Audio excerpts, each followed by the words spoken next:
Boa noite, Lailton. Boa noite, Paulo. Tudo bem?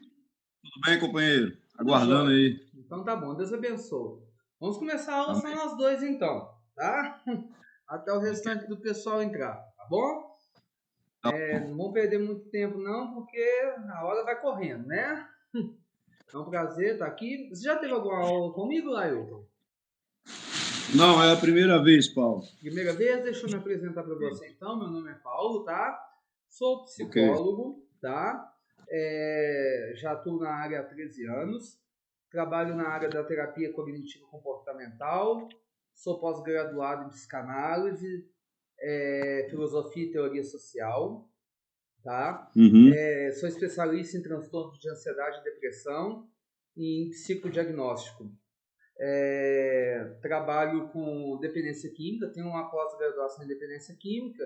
Eu sou também responsável por 5 clínicas de recuperação de internação involuntária. Trabalho tanto com público masculino quanto com público feminino. Tenho uma grande experiência com transtornos mentais, porque já trabalhei no CAPS, no CAPS AD, né? Então, essa área dos transtornos mentais é uma área que eu sou apaixonado com ela, né? Essa parte da esquizofrenia, né? Essas partes dos transtornos de personalidade é uma parte que eu gosto muito de trabalhar, né? Hoje sou gestor de um instituto de educação, que é o Instituto PH Soluções em Independência Química, ao qual está promovendo esse curso, tá? Você tem alguma dúvida? Você quer fazer alguma pergunta antes? Não, não. Eu achei interessante. Sou Lailton também. Eu sou conselheiro terapeuta numa clínica de recuperação Sim. de pessoas com transtorno por uso de substância e também tem, sempre nas clínicas que eu trabalho, tem uma, duas, três pessoas com esquizofrenia. Então é uma área que eu estava com expectativa muito grande de conhecer, de me atualizar, de conhecer todo o conceito e para mim é uma oportunidade de fazer parte dessa aula com você, viu, irmão? Tá, Só nós isso vamos mesmo. acrescentar muito, até mesmo por eu trabalhar com dependência química, né? Eu vou abordar muita área da dependência química na esquizofrenia, tá? Muito Então bom. acho que tem muito a acrescentar. Também sou um dependente químico em recuperação, já fui usuário de droga, já tive internado, né? Só por hoje 13 anos limpo, né? Vivendo um dia de cada vez, né? Vamos lá então, nós vamos. Essa aula vai ser dividida em duas aulas, como eu disse lá no grupo, tá, Lailton? Porque é um conteúdo muito extenso, né? Não adianta eu vir aqui falar para vocês de esquizofrenia se vocês não entenderem o que são as psicoses, tá? Porque a esquizofrenia ela está dentro do quadro das psicoses. E se vocês não entenderem o que é uma psicose, vocês não vão entender o que realmente é uma esquizofrenia. A primeira coisa que eu gostaria que você entendesse é o seguinte: todo ser humano ele possui três classificações. Existe a classificação dentro do sistema cerebral de neurose, psicose e perversão. Essas são as três classificações que qualquer ser humano pode ter: neurose, psicose e perversão. Todos nós somos neuróticos. Todos nós estamos no estado da neurose, tá? Então, já viu aquele papinho assim, fulano tá neurótico? Já ouviu Ô, falar? Paulo, com licença. Então, Você poderia repetir as três classificações, por favor, que eu estou anotando aqui? é neurose, psicose e perversão. Pronto. Ok. Neurose, psicose e perversão. Exatamente. Já viu aquela frase assim, fulano tá neurótico? Sim, já ouvi. Então, na verdade, essa é uma terminologia errada. Porque todo ser humano é neurótico. Todo ser humano está na neurose. Entendeu? Só que quando ele começa a fantasiar, quando ele começa a alucinar, a criar situações na cabeça dele, na verdade, ele não está na neurose, ele está na psicose, né? O que acontece? Nós estamos aqui na neurose. Todos nós somos neuróticos. Só que devido a algumas comorbidades, devido a alguns traumas que nós passamos, devido a algumas situações que nós passamos, a gente começa a fantasiar, a gente começa a alucinar. Então a gente costuma dar uma viajada aqui na psicose, tá? Só que a gente retorna para a neurose. O último grau que nós podemos ter é o grau da perversão. Olha, psicose tem cura? Tem. Algumas psicoses têm cura. Algumas não têm cura, mas têm tratamento. E aí, esse tratamento vai se tratar de paralisação, igual a dependência química. A única coisa que não vai ter cura é a perversão. Perversão não tem cura. Tá? Muito se diz no Brasil que não existe cura que não existe prisão perpétua. Se dentro de um tribunal, por exemplo, um juiz pede para um psicólogo fazer um laudo e uma análise de uma pessoa que está sendo condenada. Se um psicólogo faz um laudo de uma pessoa que está sendo julgada e um psicólogo classifica aquele sujeito como um sujeito perverso, esse cara ele vai direto para um manicômio judicial. E se ele for para um manicômio judicial, ele nunca mais vai sair de lá. Então hoje no Brasil, por exemplo, nós temos prisão perpétua. Só que o nome da prisão perpétua no Brasil se chama manicômio judicial. Por quê? Perversão não tem cura. E o que é perversão? É o sujeito que não tem sentimento. É o sujeito que ele não mede as consequências. Só que ele nunca executa. Ele sempre põe os outros para executar para ele. Né? Só que não é o tema dessa aula. Eu só estou dando uma explanada para a gente entender, porque nós vamos precisar entender tudo isso para entender a esquizofrenia. Né? É muito interessante. Então, entender a estrutura do cérebro humano é interessante. Né? Eu sou neuropsicólogo e entender essa parte da neurologia ela é interessante para que a gente entenda a questão toda da esquizofrenia. Bom, vamos lá. Para começar, toda aula minha, Ailton, eu começo com um vídeo. Falando sobre o tema. Esse vídeo ele vai explicar toda a aula. Esse vídeo ele vai falar o que é a aula. Ele vai fazer um resumão de tudo que eu vou falar. Para quê? Para que você já entre na aula já sabendo mais ou menos tudo que eu vou falar. Para que você não caia de paraquedas assim, e fique perdido nos conceitos, nas falas que eu vou dizer. Tá bom? Então, nós vamos assistir um vídeo agora. A esquizofrenia, né, que é a psicose, tem tratamento hoje, tem controle, mas não tem cura. Porque a esquizofrenia vem em cima de uma personalidade específica. É uma criança que sempre foi mais reservada, mais tímida, com menos mecanismos de defesa. Então é aquela criança, aquele adolescente que não sabe responder a uma agressão, que não sabe lidar com dificuldade, ele foge, ele se omite. Então, claro que quando ele abre uma doença dessa, ele não virou assim, ele não foi uma criança feliz, expansiva e ficou um bichinho, não. Ele já tinha uma personalidade predisposta a isso. Mas o interessante é que a gente sabe hoje que a esquizofrenia tem tratamento, tem controle, mas tudo tem a ver com a precocidade do tratamento. Né? Então, por exemplo, o primeiro surto... Então, quanto mais cedo começar, melhor? Com certeza. Por exemplo, o primeiro surto esquizofrênico, o índice de você poder controlar aquela pessoa para o resto da vida sem recaída é de 80%. Quando vai para o segundo, isso baixa para 50%. E a partir do terceiro surto, a probabilidade daquilo não cronificar de uma forma que a gente vê muito no Hospital Pedro II, né? Aqueles pacientes mais crônicos, baixa para 30%. E o que acontece? Então você tem que tratar imediatamente? Sim. Até porque a psicose não é difícil de detectar, porque é um quadro muito florido, ela é difícil de tratar, de conscientizar e tratar. Você de cara, assim, numa entrevista, numa consulta, você saca? Claro. Se a pessoa é esquizofrênica ou não. Porque é muito florido o quadro. Tipo o quê? O que é um quadro florido? Por exemplo, a família chega e traz. Aí a família diz que ele está delirando. Ele está vendo que aquilo vai prejudicar, ou vou internar, ele fica mudo. Você tem que, com psicose, entrar no jogo do paciente. Então, eu nunca nego. Por exemplo, tem um cara debaixo do sofá. E será? Por que ele está aqui? Nossa, a gente tem que investigar isso. Então, eu sempre digo, vamos investigar isso, porque ele está sempre perseguido, né? E na hora que você faz isso, ele abre um sorriso, tipo assim, alguém está me entendendo. Então, é muito fácil. Ou ele está ouvindo, ou ele está correndo, ou ele está desesperado, porque é um sofrimento absurdo. Ou ele se cala, porque ninguém entende, então ele se cala para não dar bandeira, mas mesmo assim, ao estar calado, ele já está dando a bandeira. Se tiver um mendigo lá falando sozinho, uma criança olha e fala, tá maluco, né, mãe?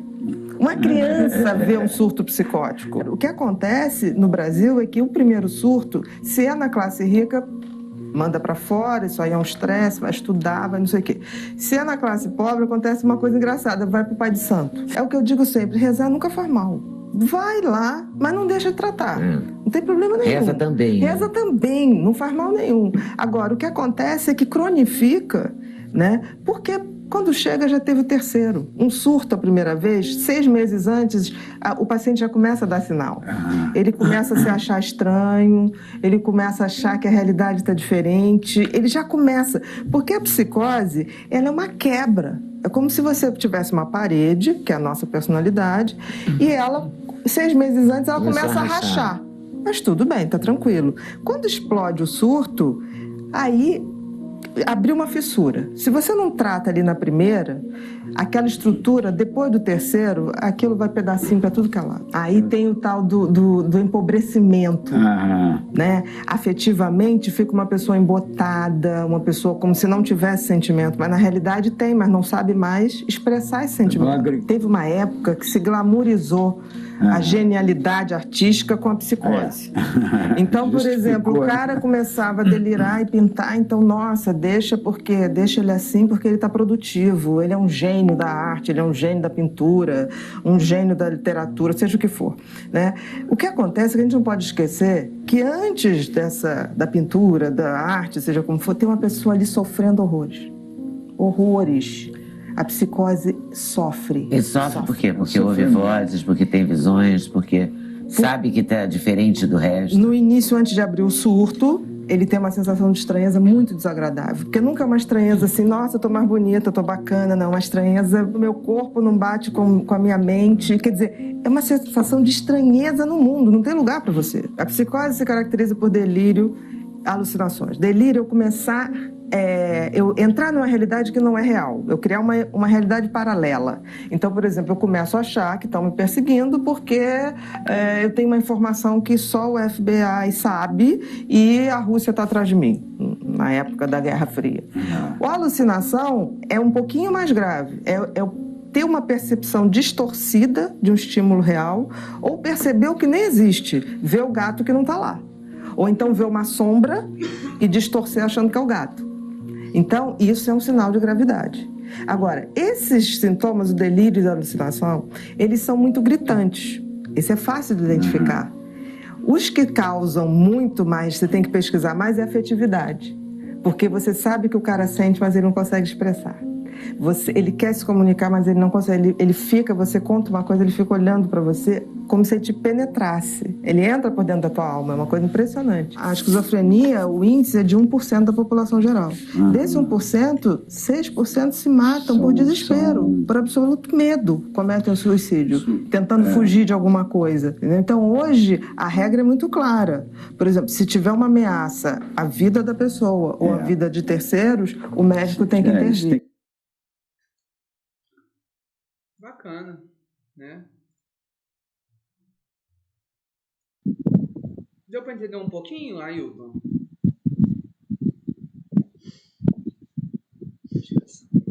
Ailton, deu para entender um pouquinho?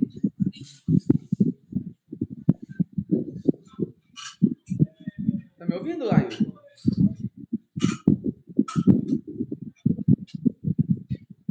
Não tá saindo som, Ailton.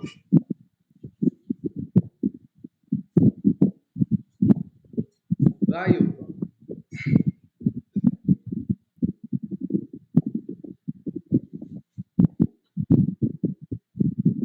Ailton. Você consegue me ouvir, Ailton?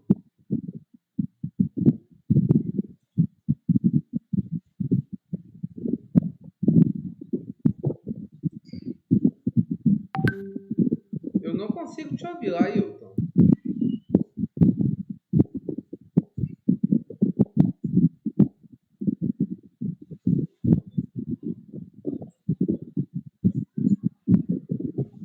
Vamos lá, né? Depois, se você conseguir me ouvir, você me fala, né? Bom, esse vídeo ele ficou bem claro, né? Que o que acontece? Muito boa a palavra, viu, irmão? Conseguiu me ouvir, Ailton? Muito boa a palavra. E desculpa por eu ter chamado você ali no portão para ver a mulher, velho. Ailton. É porque ela era muito gata, mas eu não sabia que você estava se espiritualizando, mano. Eu não sabia que você estava se espiritualizando. Não, entendo. A vigilância.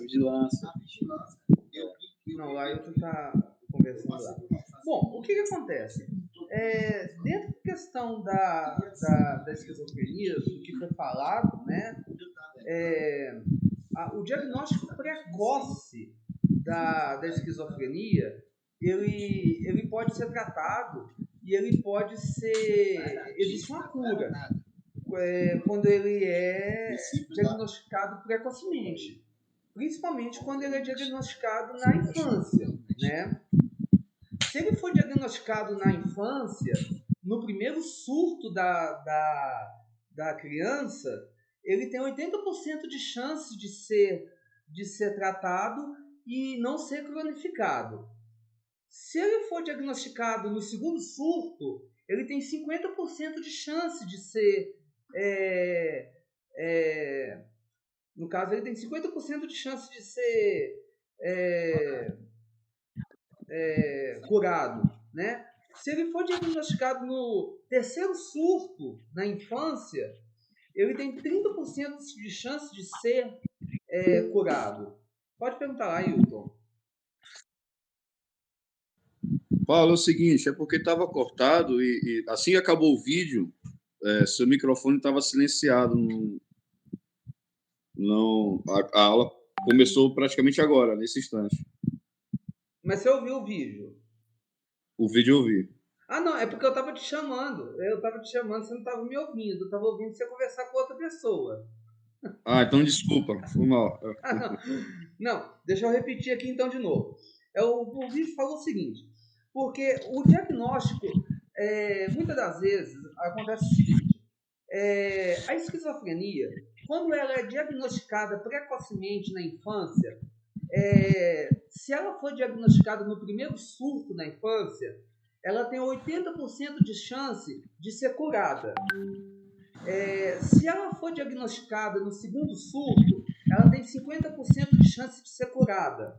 Se ela for diagnosticada no terceiro surto, ela tem 30% de chance de ser curada. Tá?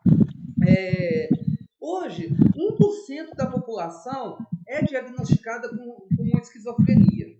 E desse 1% da população, 6% chega ao extermínio.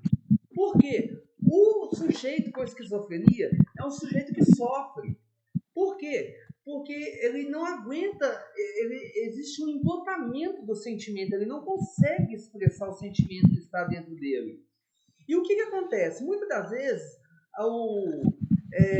nem sempre o desencadeamento da esquizofrenia vai acontecer na fase adulta. Muitas das vezes, o desencadeamento da esquizofrenia vai acontecer na fase da infância ou da adolescência. E no caso de dependentes químicos, vai começar a acontecer a partir do uso e abuso de substâncias, né? Só que o que acontece? Existe um estigma ridículo hoje na sociedade que quando essas pessoas começam a ouvir vozes,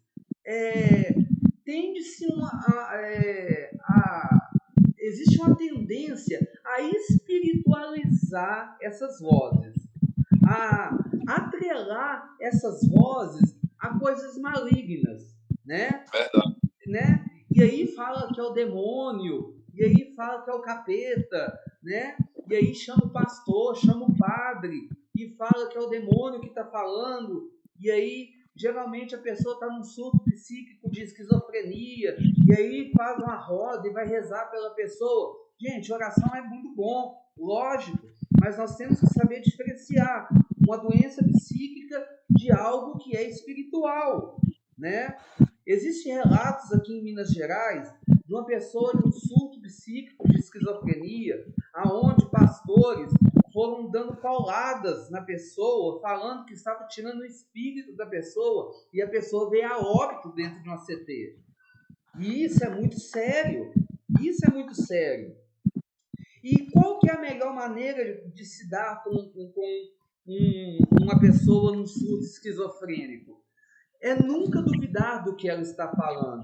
Por quê? Porque o maior sofrimento de um esquizofrênico, muitas das vezes, vocês podem reparar que o esquizofrênico, muitas das vezes, ele se isola. Por quê? Porque ninguém acredita no que ele está falando. Quando você atende um esquizofrênico, você tem que entrar no mundo do esquizofrênico. Você tem que entrar na fantasia dele. E você pode reparar que toda vez que você entrar na fantasia dele, ele vai abrir um sorriso para você. Por que ele vai abrir um sorriso? Porque ele vai ver que você acreditou nele.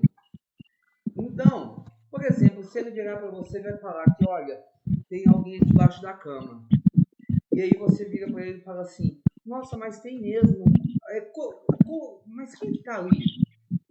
Quando ele perceber que você entrou no mundo dele, ele abre uma porta para que você possa entrar no mundo dele e você abre um vínculo de confiança com aquela pessoa. E a partir do momento que você abre um vínculo de confiança com aquela pessoa, ele começa a despertar a confiança de soltar os sentimentos dele para você. Uma vez que a doença está cronificada, ele vai conseguir liberar os sentimentos dele. E como a doença não tem cura, o que você pode fazer com ele? Você pode diminuir o sofrimento dele. Diminuir o sofrimento dele como? Fazendo com que ele solte os sentimentos que estão embotados dentro dele. Então, quanto mais ele soltar os sentimentos, menos sofrimento ele vai ter. Né? As vozes ele vai continuar ouvindo? Vai, lógico. Tudo bem que talvez na hora com medicamentos essas vozes vão diminuir, né? Mas só dele conseguir soltar o sofrimento que existe dentro dele já é um bom sinal. E aí, hoje, agora falando de psicose, nós precisamos entender, hoje nós só vamos falar sobre psicose. Amanhã nós vamos falar exatamente de esquizofrenia. Nós vamos entender o que é delírio, o que é alucinação, que são coisas completamente diferentes. Porque o esquizofrênico ele tem o quê? Ele tem delírio? Ele tem alucinação? O que ele tem? Né? Ele pode ter várias coisas. E aí eu preciso entender, esse esquizofrênico, ele está delirando? Ele está alucinando? Ele está em qual fase da psicose? Né? Eu preciso entender o que está acontecendo com ele. Até mesmo para ele saber qual método de ação que eu vou ter com ele. Né? Então, é importante que a gente entenda isso. Né? Estou falando de psicose. E se tudo que você acreditasse, pensasse ter vivido ou ser real não fosse improvável? Pensamento mais ação é igual a fato. História menos fato é inverdade. Mito, mentira. Preste bem atenção nisso aqui. Isso é um conceito de psicose. E se tudo que você acreditasse, pensasse ter vivido ou ser real não fosse improvável? Olha, tudo que você pensa que é real, tudo que você acredita que é verdade, tudo que você acha que é provável, para o paciente em psicose, é ao contrário. E aí, como para ele é ao contrário, você precisa entrar no mundo dele. Então, pensamento mais ação é fato. Ou seja, você trata um psicótico, entrando no mundo dele. Você vai entrar no mundo que é improvável. Se ele virar para você e falar que está vendo uma pessoa do lado dele, que é muito comum virar e falar assim: olha, eu estou com uma pessoa aqui do meu lado, ele está me falando isso. Você vai virar para ele e vai falar assim: nossa, que bacana, ele tá aí do seu lado. O que ele está te falando? Isso é improvável de acontecer, né, gente? É improvável de acontecer. Como que ele é? Me conta. Você tem que dar credibilidade para o que o esquizofrênico fala. Por isso que hoje nós estamos falando, a aula de hoje ela é baseada em psicose. Porque também, hoje, falando sobre psicose, nós vamos ter uma base não só para a esquizofrenia, mas para qualquer outro transtorno que entre nos graus de psicose. Porque aí, o que acontece? Nós vamos ver que tudo isso é fato, mas a história menos o fato vai ser uma inverdade, é um mito, é uma mentira. Nós vamos entrar num fato, nós vamos simplesmente entrar num fato, mas que na verdade tudo vai ser uma inverdade, um mito, uma mentira. Ou seja, o psicótico, ele vive uma mentira.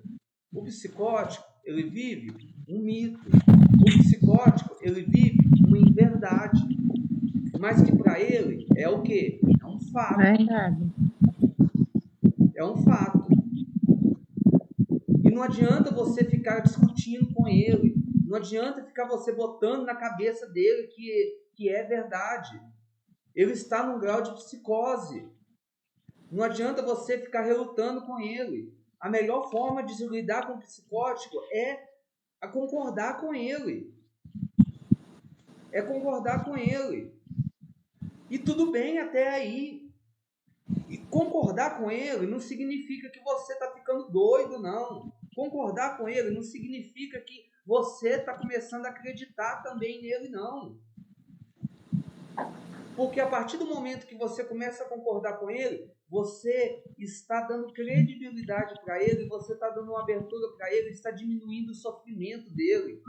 Por quê? Porque vocês vão ver que nas características da psicose, o psicótico sofre. Por que ele sofre? Porque ninguém acredita nele.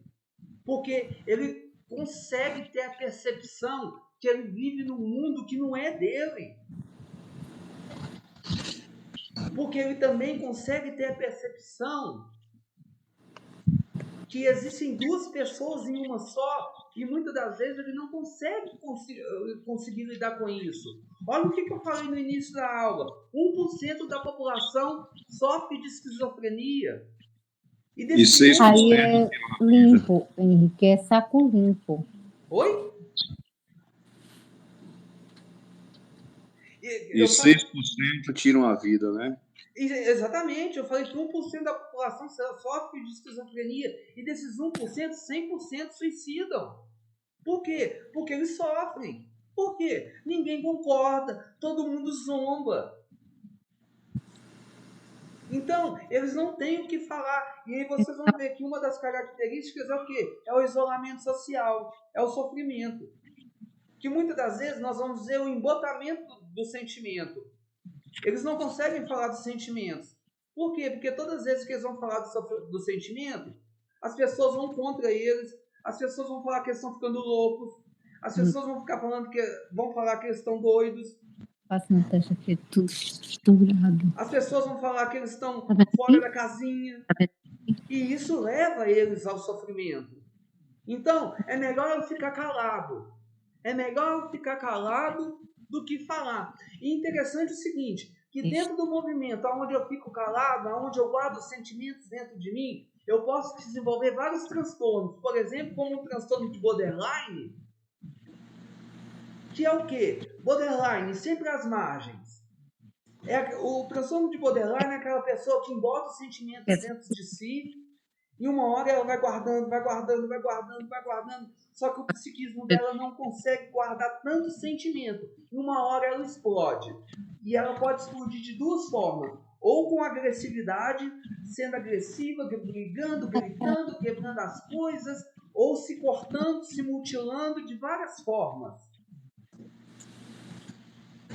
Cadê o negocinho de assistir? Então, nós estamos falando de algo muito sério. Nós temos que ter empatia com quem sofre uma psicose. Daí a importância de nós falarmos de psicose antes de falar de esquizofrenia. Eu botei aqui de manhã. Quando a função mental de racionalidade e lógica não são executadas, o indivíduo delira pelos mitos, pelas inverdades e pelas mentiras. Tá? Nós temos as funções mentais. Né? Quais são as funções mentais? São as funções cognitivas, as funções temporais. O que é função cognitiva? Inteligência. Função temporal, noção de tempo e espaço. Né? Quando a minha função da inteligência não está funcionando bem, quando minha noção de tempo e espaço não está funcionando bem, né? Quando a minha noção de lógica, de raciocínio, não está funcionando bem, eu começo a entrar em delírio. E aí, eu começo a entrar em mitos. Eu começo a entrar em verdades. Inverdades. E eu começo a entrar em mentiras. Que mentiras são estas? Vamos pegar alguns tipos de psicose? Síndrome de perseguição. Persecutória. Que é a síndrome persecutória, né? Nossa, estão falando de mim. Tenho certeza. Estão falando de mim. É uma mentira. É uma mentira. E tantas outras síndromes que nós podemos ver. Se a gente for pegar o manual de transtorno, dos transtornos, por exemplo, transtornos de personalidade, né? Por exemplo, o próprio transtorno de borderline. Quem sofre de transtorno de borderline morre de medo de abandono. E aí, por ter medo de abandono, a pessoa se torna extremamente ciumenta. E aí ele coloca na cabeça dele, se ele tem um relacionamento, ele coloca na cabeça dele o tempo todo que a namorada ou o namorado dele está traindo ele o tempo todo. É uma mentira, é uma inverdade. E o transtorno de borderline está no grau da psicose. Vão lembrar? Neurose, psicose e perversão. É uma inverdade. Então, a psicose é um estado de funcionamento psíquico anormal. Ou seja, o nosso psíquico, ele tem um estado de funcionamento normal. Qual que é o estado de funcionamento normal do psíquico? Neurose. Não esqueçam disso, beleza? O estado de funcionamento psíquico do ser humano é a neurose. Beleza? Não esqueçam disso. O que é a psicose? É um estado de funcionamento psíquico anormal. Se eu saio da neurose, eu estou num estado de funcionamento anormal. Se eu estou num estado de funcionamento anormal, ou eu estou na psicose, ou eu estou na perversão. Tá entendido até agora? Tranquilo para vocês? Tranquilo, Paulo. Vamos tentar entender então um pouco o que é psicose? Vamos passar um outro videozinho aí para vocês.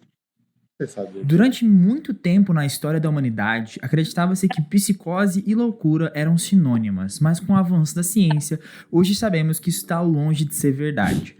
Mas afinal, o que é a psicose? Bem, nesse vídeo eu vou explicar para vocês o que é a psicose, quais são seus tipos e quais são as possíveis causas. Psicose é um termo de difícil conceituação, muitas vezes sendo bastante mal utilizado tanto pela mídia quanto até mesmo por profissionais de saúde. O conceito de psicose está associado com um estigma que gera o medo porque muitas pessoas imaginam que seja a mesma coisa do que loucura, o que de fato não é verdade. A psicose é uma síndrome, ou seja, é um conjunto de sintomas que estão presentes em diferentes transtornos psiquiátricos. Os principais sintomas relacionados com a psicose são os delírios, as alucinações e as desordens de pensamento. Ok, vamos com bastante calma que eu vou explicar para vocês o que cada um desses sintomas significa. Os delírios são classificados como fortes crenças irracionais que não fazem parte da cultura ou do meio social do paciente.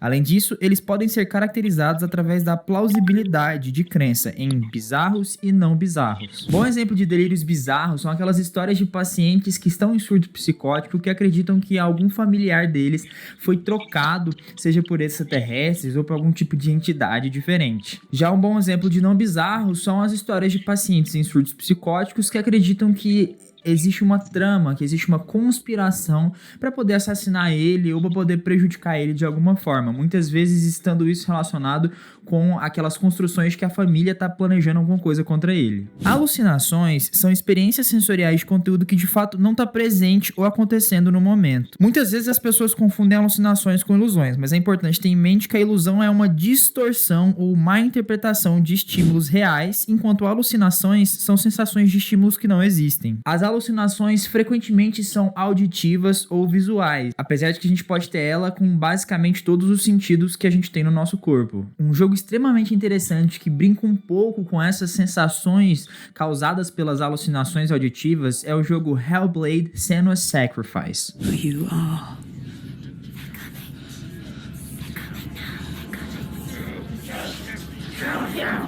As desordens do pensamento são caracterizadas como disfunções na comunicação verbal do paciente, onde ele começa a ter problema com fluência e de produção da própria fala ou do pensamento. Ou seja, é quando o paciente começa a ter dificuldades para poder falar, dificuldades para se expressar de uma forma organizada e acaba tendo um prejuízo na capacidade de comunicação verbal. Em geral, existem 3 tipos de psicoses diferentes: a psicose paranoide, a psicose desorganizada ou excitada e a psicose depressiva.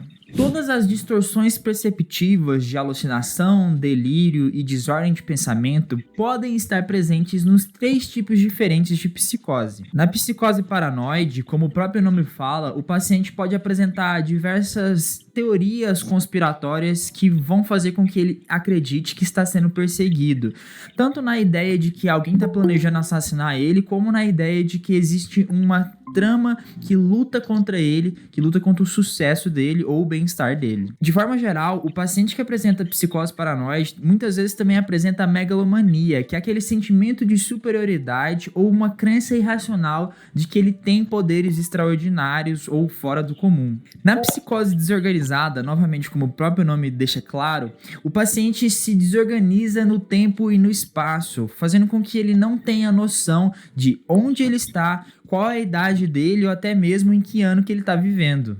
Além disso, é muito comum os pacientes apresentarem uma fala apressada, um pensamento bastante acelerado e uma desconexão total do argumento que ele está construindo ali durante a fala. Ou seja, ele vai ficar bastante inquieto, agitado e sem saber aonde ele está. Já a psicose depressiva se caracteriza pelo retardo psicomotor e pela apatia, apesar de que, obviamente, você pode ter as alucinações e os delírios presentes nesse tipo de psicose. Tanto a apatia quanto o retardo psicomotor são presentes na fala arrastada e na dificuldade de construção de qualquer tipo de argumento feito pelo paciente.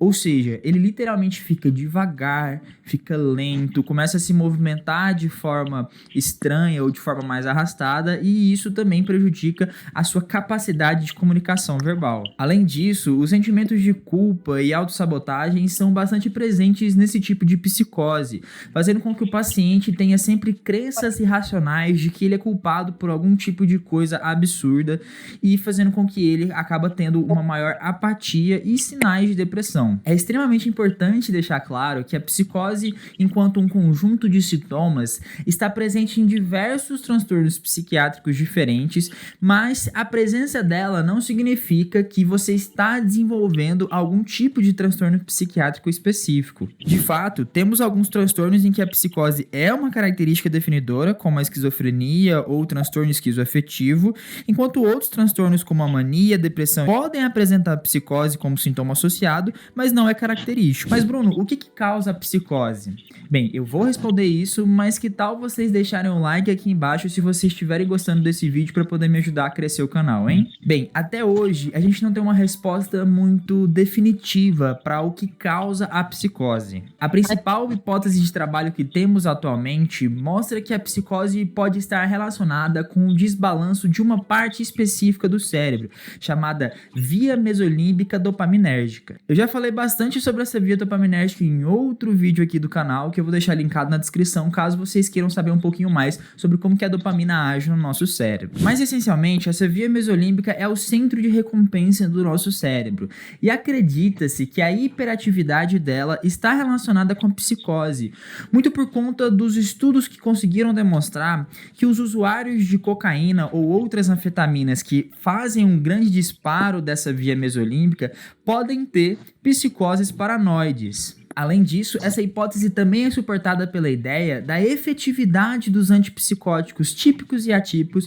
de melhorarem a psicose, uma vez que eles são capazes de diminuir a atividade desse centro dopaminérgico, dessa via mesolímbica. A ação dos antipsicóticos é um assunto bastante interessante que eu também vou trazer aqui no canal, caso vocês queiram, e deixem um comentário aqui embaixo. Mas é óbvio que esse modelo ainda é bastante reducionista, uma vez que existe uma gama de outros sistemas de neurotransmissores, como os opioides, o glutamato e até mesmo transmissões serotoninérgicas que estariam envolvidas com a psicose. Além disso, outras circuitarias como o córtex pré-frontal provavelmente também estão relacionados com os diferentes sintomas dos diferentes tipos de psicose. Por fim, temos outros estudos que estão achando possíveis causas genéticas de alterações na capacidade de transmissão dopaminérgica em centros diferentes do nosso cérebro, linkando isso provavelmente com a maior vulnerabilidade de surgimento de surtos psicóticos. Mas de qualquer forma, o que a gente tem até hoje é que desbalanços nas vias dopaminérgicas e serotoninérgicas e glutamatérgicas,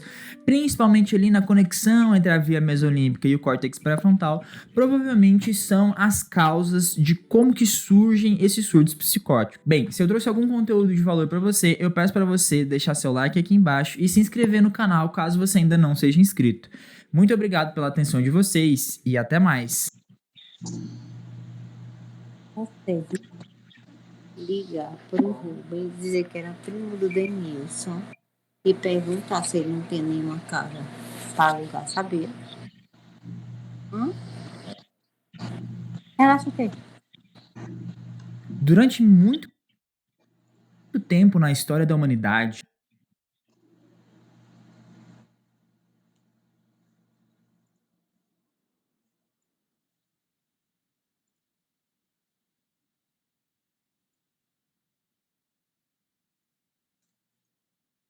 Bom, isso para vocês entenderem um pouco, né, da questão da psicose.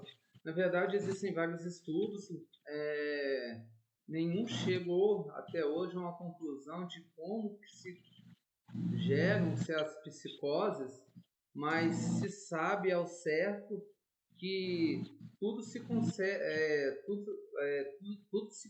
começa, né, no córtex pré-frontal, que é essa região da frente aqui, né, do nosso cérebro, né? E aí tem teorias que falam que é por causa da questão da serotonina, da dopamina, mas não existem estudos ao certo que falam que é isso, né?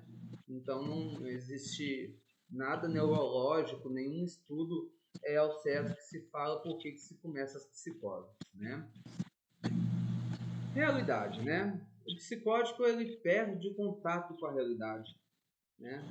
Então não existe realidade para o psicótico. Ele vive um mundo paralelo. Então, quando você está trabalhando com um psicótico, você está lidando com uma pessoa que está vivendo um mundo paralelo. Então, não adianta você tentar trazer ele para a realidade, porque ele não vai vir para a realidade. Ele está vivendo um mundo paralelo, né? modifica os seus planos, as atitudes, as ideias devido a coisas absurdas. São criadas relações com coisas que não existem, pode repentinamente sentir-se perseguido, em perigo, como se o mundo conspirasse contra ele, né?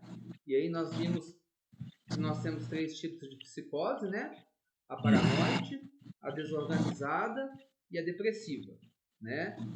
Na paranoide, dentro das 3 tipos de psicose, a que eu gostaria de mais enfatizar, a que seria mais, entre aspas, perigosa, seria a paranoide. Porque a paranoide faz o psicótico colocar não só a vida dele em risco, como a de outros. Por quê? Porque, como ele se sente perseguido, ele muitas das vezes ele acha que a vida dele tem risco por causa de coisas que ele... por causa dessas ideias absurdas que ele cria, né? Por causa que ele se sente em perigo. E se eu perguntar para vocês qual que é a melhor maneira de se defender, é atacar. Concordam comigo? A melhor maneira de se defender é atacar. E aí amanhã lá na aula de esquizofrenia vocês vão entender que as vozes que o esquizofrênico ouve são vozes de comando. São vozes de comando e são vozes de comando sempre de ataque. Nunca são vozes de amor, vozes de você é linda, você é maravilhosa. São sempre vozes assim: olha, a Ingrid vai te atacar, a Ingrid vai te matar, olha, o Lailton vai te atacar, tá? São sempre vozes de comando de morte, de agressividade. Então, o esquizofrênico, ele sempre vai ter essas vozes de comando. Ele sempre vai estar... Então, dentro da classificação das psicoses, o esquizofrênico, ele está na classificação da psicose paranoide, tá? Porque as vozes de comando sempre vão ser essas. E muitas das vezes também ele pode apresentar outro tipo de psicose, a depressiva. Porque o esquizofrênico muitas das vezes vai ouvir vozes assim: você não vale nada, você não consegue, sabe? Então ele vai ouvir esse tipo de voz também, tá? Então são essas ideias absurdas que eles vão ouvindo e essas imaginações fora da realidade que vai acontecendo com aqueles que são psicóticos. E aí eu vou explicar um pouco para vocês tudo que falou ali no vídeo, para vocês entenderem o que é delírio, o que é alucinação. Para amanhã, quando nós estivermos falando de esquizofrenia, vocês saberem quando um esquizofrênico está delirando, quando ele não está delirando, quando ele está alucinando, o que é ou não. Sintomas da psicose: delírio. Primeiro deles.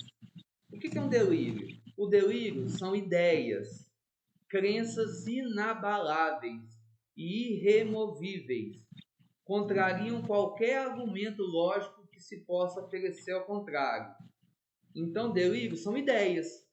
São ideias, tá? São ideias que a pessoa tem, tá?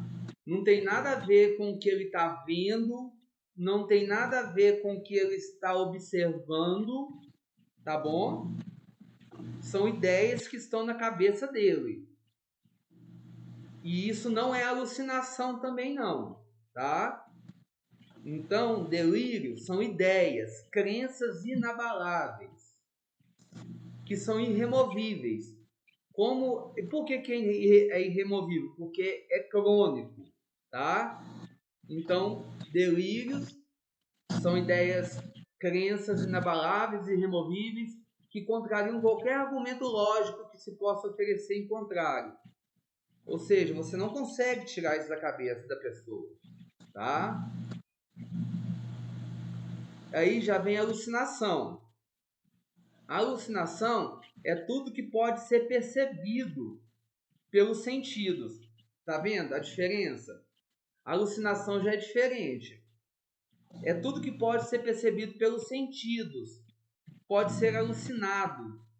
percepção real de um objeto inexistente, envolvimento psíquico e contundente, acompanhado por delírio, tá? Ou seja, o que é uma alucinação? Eu estou percebendo os sentidos. Quais são os sentidos? Olfato, visão, audição e tato, tá? Estou sentindo algo subindo em mim, eu estou vendo uma pessoa, eu estou sentindo um cheiro, tá? E muitas das vezes isso pode vir acompanhado por um delírio. O delírio é o quê? É uma ideia. Tá ficando claro para vocês? Lailton, Ingrid? Tá claro, professor. Tá claro? Tá certinho, tô entendendo, sim. Então, bacana. Beleza. Existem também os pensamentos desagregados. O que são os pensamentos desagregados? Isso é lá para o tipo de psicose dos desorganizados. Identifica-se no discurso, não apresenta linearidade, mistura-se vários assuntos, demonstra desconexão, incoerência. É quando a pessoa não está falando nada com nada, sabe? Começa a falar do Japão, depois já está falando do México. Você não consegue entender o discurso da pessoa. Não tem conexão uma fala com a outra, sabe?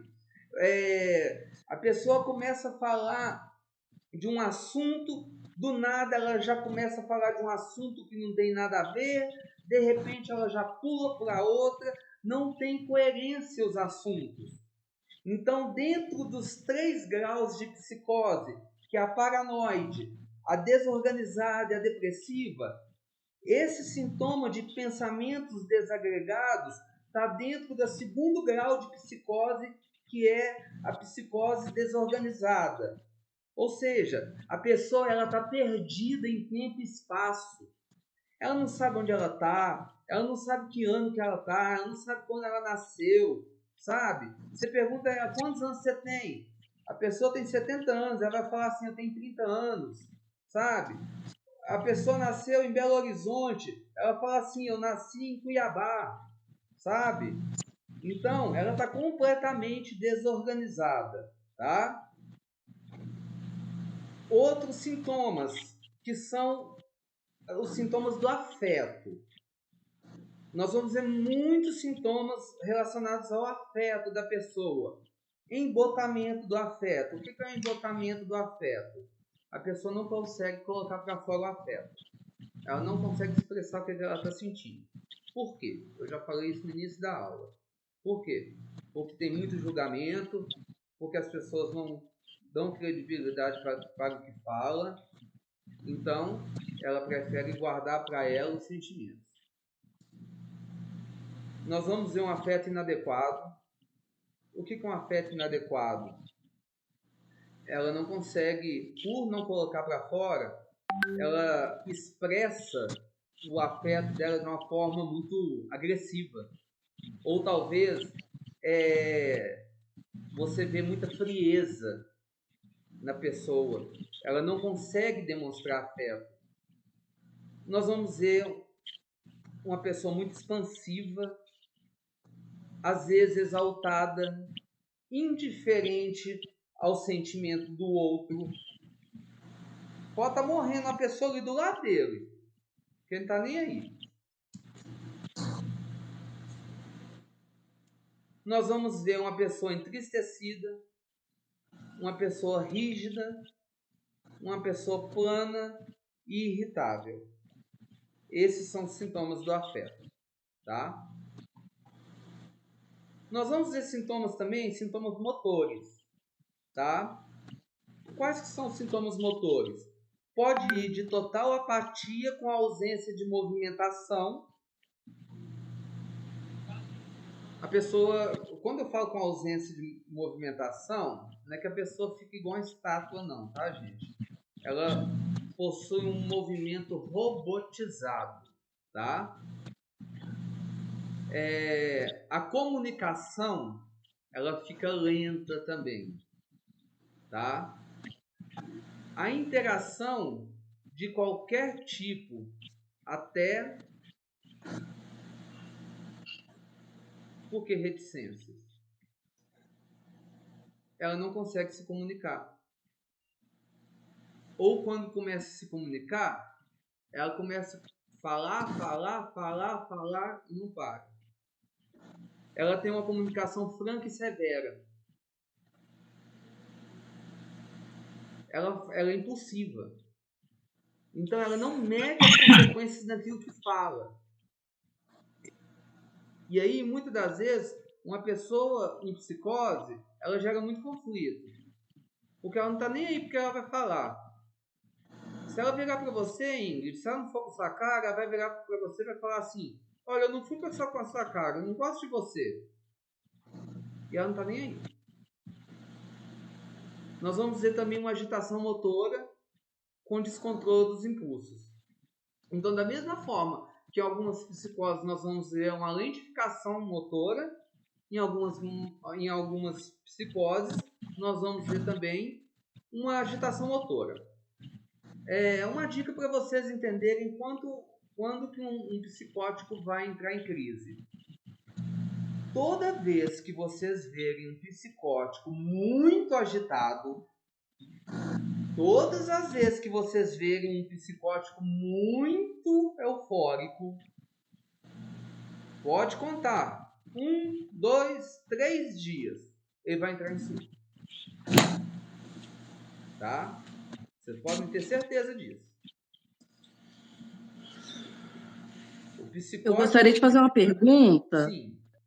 Não sei se cabe agora. É porque vai falando e a gente começa a perceber, né, pessoas ao redor que têm esses tipos de comportamento. Sim. A minha dúvida é, geralmente essas pessoas têm predisposição a se sentirem perseguidas? Sim, sim. Principalmente se for da classificação da psicose paranoide. Elas não têm uma predisposição, elas se sentem perseguidas. Elas sentem que todas as pessoas estão contra elas, elas sentem que todas as pessoas estão falando delas, elas sentem que todas as pessoas agem contra elas. Por quê? Porque ela entra na ideia do delírio. Tá? Respondido? Sim, muito obrigada. Isso e não só isso em várias psicoses, tá? Isso em várias psicoses. E amanhã nós vamos ver que isso na esquizofrenia vai ser mais frequente ainda.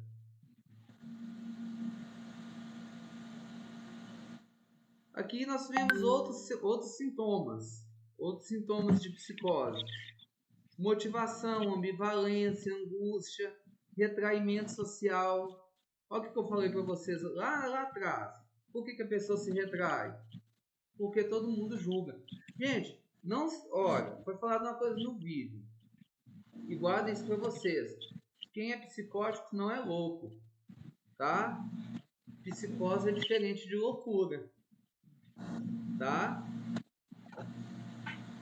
Dá a impressão que tudo isso que está falando, dá a impressão que a pessoa é louca, né? Amanhã, na aula de esquizofrenia, eu vou começar falando o conceito de loucura. E aí vocês vão entender o que é loucura. Apesar de tudo parecer ser uma loucura, mas não é loucura, tá bom? Retraimento social, insônia, tá? Déficit de crítica. O que é um déficit de crítica? A pessoa não se autoavalia. Ela não para tomar uma atitude, ela não tem crítica. Ela não pensa para fazer, ela não tem um insight, né? E muitas delas têm ideações suicidas e homicida. Bom, não só ideação suicida, mas homicida, tá? Então são pessoas que oferecem risco à sociedade. Não só a si, mas à sociedade. Por isso precisam de tratamento e muitas das vezes em crise e surto precisam de ser internados urgentemente, tá? E aqui nós temos alguns exemplos de transtornos psicóticos, né? Nós temos os transtornos delirantes, nós temos os transtornos psicóticos breves, nós temos as psicoses puerperal e os induzidos por substâncias, que aqui no caso são os induzidos por drogas.